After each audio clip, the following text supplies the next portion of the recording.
There are moments in life when everything seems to collapse at the same time. A single phone call, a short conversation, or one unexpected event can suddenly divide your life into before and after. In those moments, the first thing we do is judge. We tell ourselves that this is the worst thing that could have happened, that life has turned against us, that everything we built has been destroyed in an instant. But here is a question most people never ask in those moments. What if this is not the end of your story, but the beginning of a different one? What if the timing of loss is just as important as the timing of success? Human beings are wired to measure life by comfort and pain. When something hurts, we assume it is wrong. When something feels good, we assume it is right. Yet again and again, life proves that our first judgment is often the least accurate one. We rarely see the full picture while we are inside it. We only see what has been taken away, not what is being cleared. We only feel the fear, not the quiet redirection happening beneath it. This is why some losses feel unforgivable at first, only to make sense years later. Life does not remove things to punish us. Sometimes it removes them to move us. And the story you are about to hear is not about success appearing overnight, but about understanding why losing everything at the wrong moment can actually be losing everything at exactly the right time. For more than 20 years, the man's life followed the same steady rhythm. Every morning, he unlocked the doors of his small shop, arranged the shelves, and prepared for customers he knew by name. The shop was not something he was passionate about, but it gave him security. It paid his bills, supported his family, and gave him a sense of identity. As long as the shop existed, his life felt predictable and safe. Then, slowly, that certainty began to fade. The economy changed, prices rose, and fewer customers walked through the door. At first, he believed it was temporary. He worked longer hours, cut his own expenses, and told himself things would improve. But weeks turned into months, and the numbers stopped adding up. Debt quietly grew while hope slowly drained away. Eventually, the decision could no longer be avoided. One evening, after closing the shop, he stood alone among half-empty shelves and accepted what he had been trying not to see. The business was finished. The next day, the doors remained locked. News spread quickly.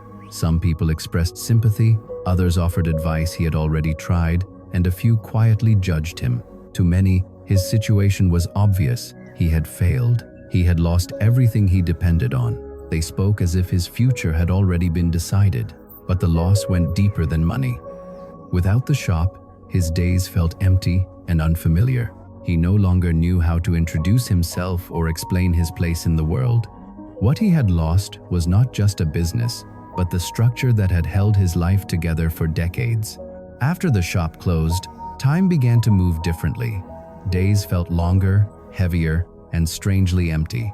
There was no door to unlock in the morning, no routine to follow, no familiar faces to greet. The structure that had guided his life for decades had vanished, leaving behind silence and uncertainty. At first, he tried to treat it like a short break, telling himself that something new would appear soon, but nothing did. Weeks passed, then months. Savings slowly shrank. Job applications led nowhere. Conversations with friends became uncomfortable, filled with forced optimism and advice that did not fit his situation. People said things like, "Everything happens for a reason," or "Something better is coming." But those words felt distant and hollow. From where he stood, there was no clear reason and no visible replacement. This period was harder than the loss itself.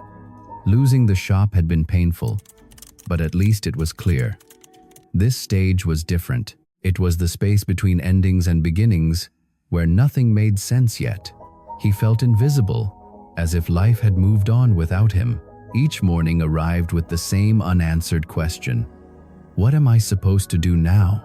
From the outside, his situation looked worse than before. No income, no direction, no clear identity. People began to stop asking how he was doing, perhaps because they didn't know what else to say. And slowly, he began to doubt himself. Maybe the shop was all he had ever been capable of. Maybe this loss was not a redirection, but proof that he had reached the end of his usefulness. What he did not realize at the time was that this empty, uncomfortable space was not a punishment. It was a pause, a quiet moment where life was removing the noise, the routines, and the labels, preparing him for something he could not yet imagine. The consequences did not arrive all at once. They never do. They came quietly, disguised as normal days and familiar routines. Daniel was still earning money, still busy, still surrounded by people who called him reliable and successful. From the outside, nothing seemed broken, but inside, something subtle was eroding. Each small compromise began to stack on top of the last, skipping reflection to chase speed, choosing convenience over principle, saying yes when his instinct whispered no. None of these decisions felt dramatic. In fact, they felt harmless. That was the danger. When mistakes announce themselves loudly, we resist. When they arrive softly, we accept them. Over time, Daniel noticed a strange fatigue that sleep could not fix. His days were full, yet hollow. Conversations felt repetitive. Achievements lost their weight almost as soon as they were reached. He was moving constantly, but not progressing. It was as if his life was busy paying interest on choices he no longer remembered making. The most painful realization came one evening when he reviewed his past year. Not in terms of money or milestones, but in terms of alignment. He saw how often he had traded long-term clarity for short-term relief, how often he had ignored discomfort instead of learning from it. The pattern was undeniable. Every shortcut demanded payment later, with interest. This was not punishment, it was consequence. Life was not being cruel, it was being precise. Each decision had shaped the terrain he was now standing on. The emptiness he felt was not random. It was the echo of neglected values calling for attention. In that moment, Daniel understood something most people learn too late. The cost of a decision is rarely paid immediately. It is paid gradually through loss of energy, erosion of focus, and quiet dissatisfaction. And by the time you notice the bill, the habit that created it already feels normal. But awareness, once awakened, cannot be put back to sleep. The shift did not begin with motivation. There was no dramatic promise, no late-night declaration that everything would change. In fact, nothing about the moment felt powerful. It felt quiet, almost disappointing. Daniel did not suddenly feel strong. He felt tired of repeating the same cycle and pretending it was progress. For the first time in years, he stopped asking how to move faster and started asking why he was moving at all. This question unsettled him. Speed had always been his shield. As long as he was busy, he didn't have to listen. As long as he was producing, he didn't have to reflect. Stillness removed those protections. He began noticing patterns he had previously ignored. How he avoided difficult conversations by filling his calendar. How he mistook urgency for importance. How he chased outcomes while neglecting foundations. None of this was new information. What was new was his willingness to stay with the discomfort instead of escaping it. Daniel made a decision that looked insignificant from the outside. He chose one small principle and committed to honoring it daily. Finish what matters before touching what distracts. No announcements, no accountability posts, just a private agreement between him and his time.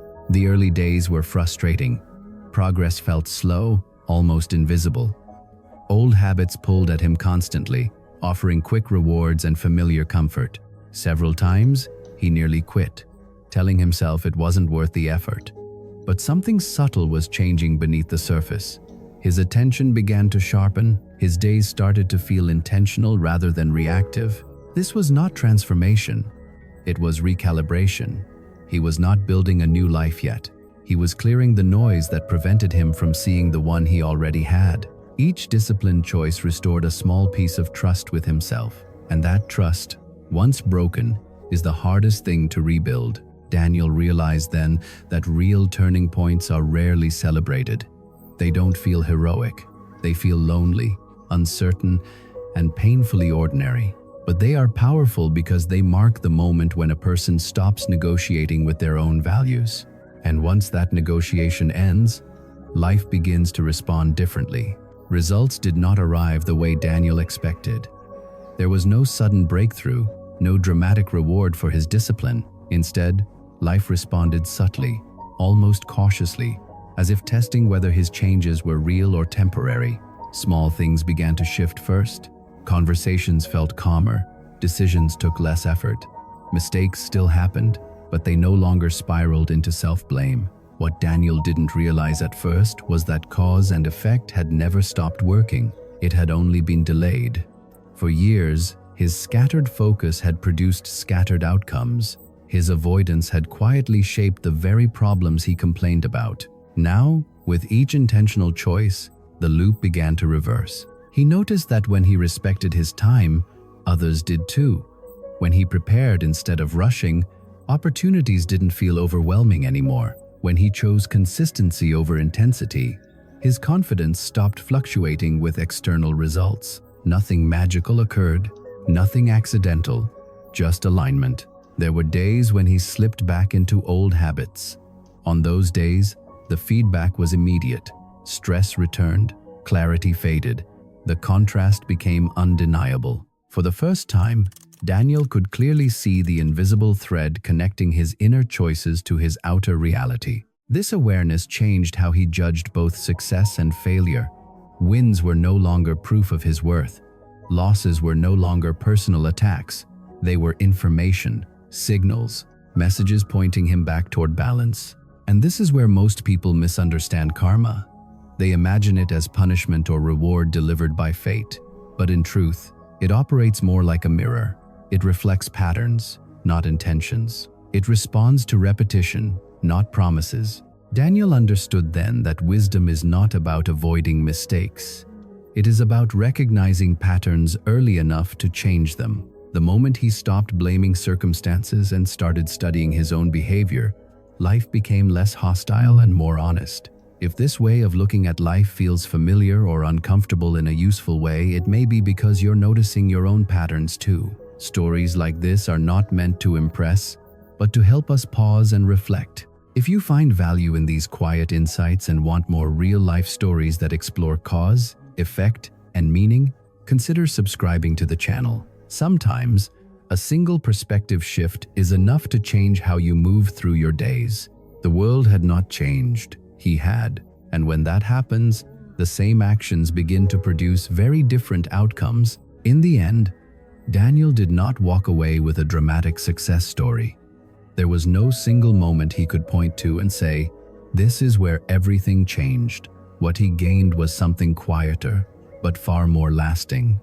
Understanding. He learned that life is not shaped by sudden decisions, but by the patterns we repeat when no one is watching. The cycle he once felt trapped in had not been cruel or unfair. It had been consistent. Every shortcut he took had taught life to respond with instability. Every excuse had trained his days to remain crowded and unfulfilled. And every time he ignored what truly mattered, the results slowly reflected that choice back to him. When Daniel began acting with intention, the cycle adjusted. Not because life became kinder, but because it became clearer. Effort produced steadier outcomes. Discipline created space. Patience returned a sense of direction. Karma, he realized, was not a judge standing above him. It was a system responding to how he showed up each day. This is the part most stories leave out. Change does not require perfect motivation or extraordinary talent. It requires honesty, the willingness to observe your own patterns without defending them, the courage to stop blaming time, people, or circumstances, and instead ask one uncomfortable question: what am I repeatedly choosing? If you are listening to this and feeling seen, that is not an accident. You may recognize parts of your own life in Daniel's story. The rush, the exhaustion, the sense that effort isn't matching outcome. If so, let this be a moment of reflection, not pressure. And if stories like this help you slow down, think deeper, and see life more clearly, consider subscribing to the channel, not for motivation that fades overnight, but for quiet reminders of how cause and effect truly work in real life. Because the greatest wisdom is not found in dramatic endings, it lives in daily choices. And the moment you begin to notice them, the story you are living starts to change even before the results do.